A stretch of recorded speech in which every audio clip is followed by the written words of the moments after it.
Assalamualaikum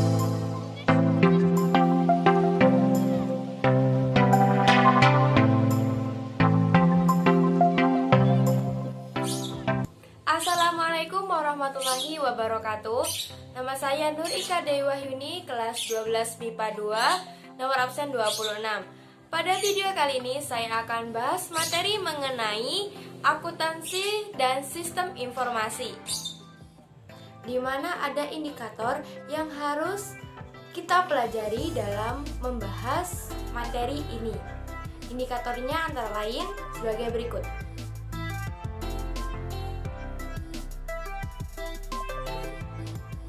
Ternyata akuntansi juga punya sejarah ya.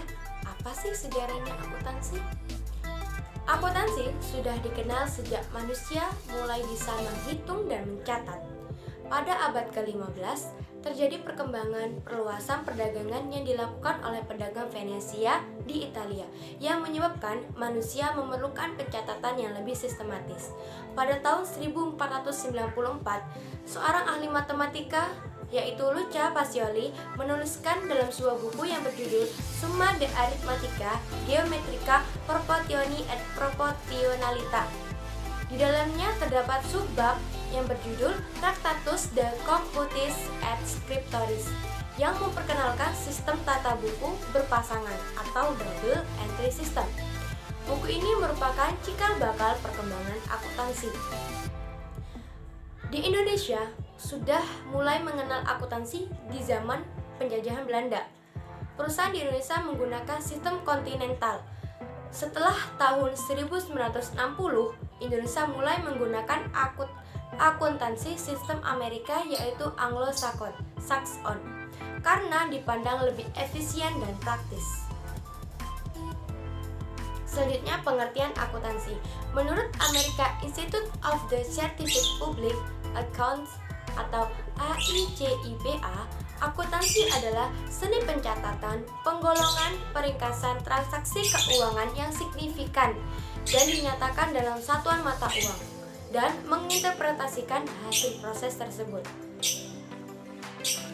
Pemakai informasi akuntansi ada dua sumber, yaitu pihak internal adalah manajer, yang kedua pihak eksternal antara lain ada investor, karyawan dan sertifikat pekerja karyawan, pemberi pinjaman atau bank, kreditur pemerintah dan masyarakat. Adapun kegunaan pemakai informasi akuntansi. Yang pertama, bagi pemilik perusahaan, berguna dalam mengambil keputusan untuk membesarkan atau mengurangi investasinya. Yang kedua, investor. Investor adalah orang yang memberikan investasi modal kepada perusahaan. Memerlukan informasi akuntansi berupa kondisi keuangan sebagai bahan landasan evaluasi. Yang ketiga, karyawan dan sertifikat pekerja karyawan. Dengan informasi keuangan yang ada, karyawan dapat mengetahui prospek karirnya di masa depan. Yang keempat, ada kreditur, adalah pihak yang meminjamkan dana sebagai modal kepada perusahaan yang akan mengevaluasi perusahaan melalui informasi keuangan, dapat memutuskan apakah akan memberikan pinjaman atau tidak. Yang kelima, ada pemerintah. Dengan mengetahui informasi akuntansi, pemerintah dapat mengawasi dan memantau perusahaan dalam hal pembayaran pajak, kelayakan gaji pegawai, sumbangan sosial kepada masyarakat. Yang keenam adalah ada masyarakat.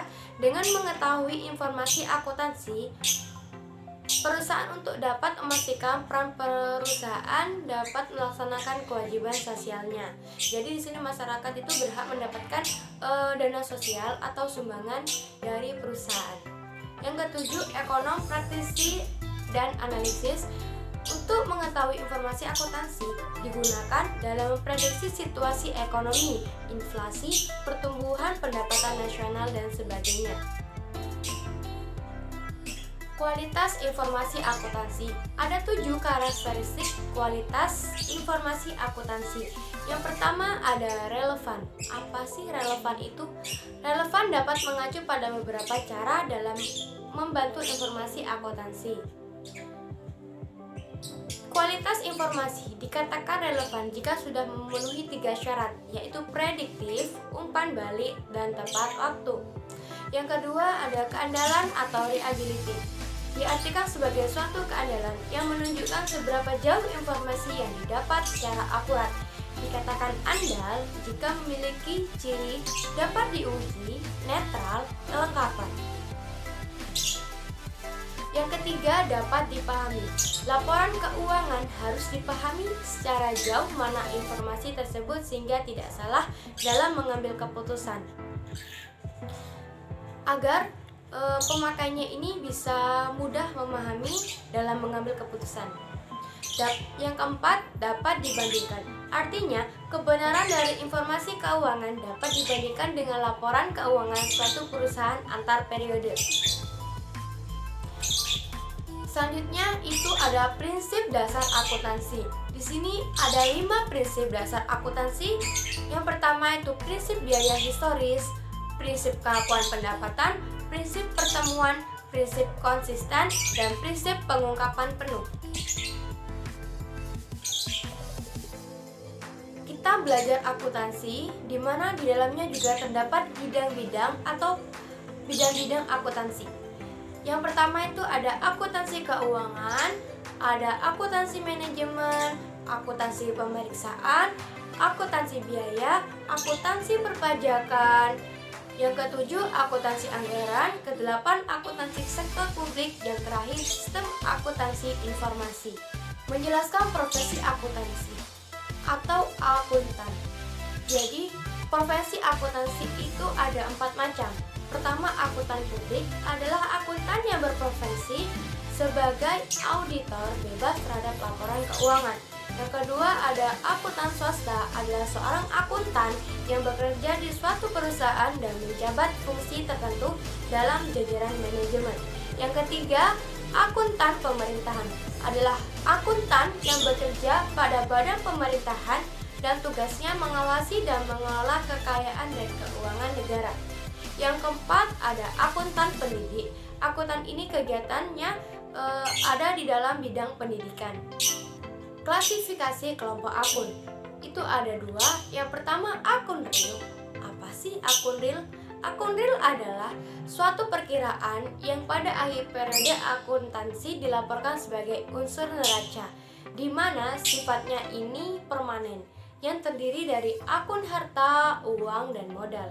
Yang kedua, akun nominal, yaitu suatu perkiraan yang pada akhir periode akuntansi dilaporkan sebagai unsur laba atau rugi, di mana ini memiliki sifat yang sementara, terdiri dari akun pendapatan dan bebas. Macam-macam kode akun antara lain kode numerial, kode desimal, kode mnemonik, kode kombinasi huruf dan angka. Itulah materi yang bisa saya sampaikan. Kurang lebihnya mohon dimaafkan. Semoga materi yang saya sampaikan bisa membantu dan bermanfaat. Akhirul kalam, wassalamualaikum warahmatullahi wabarakatuh.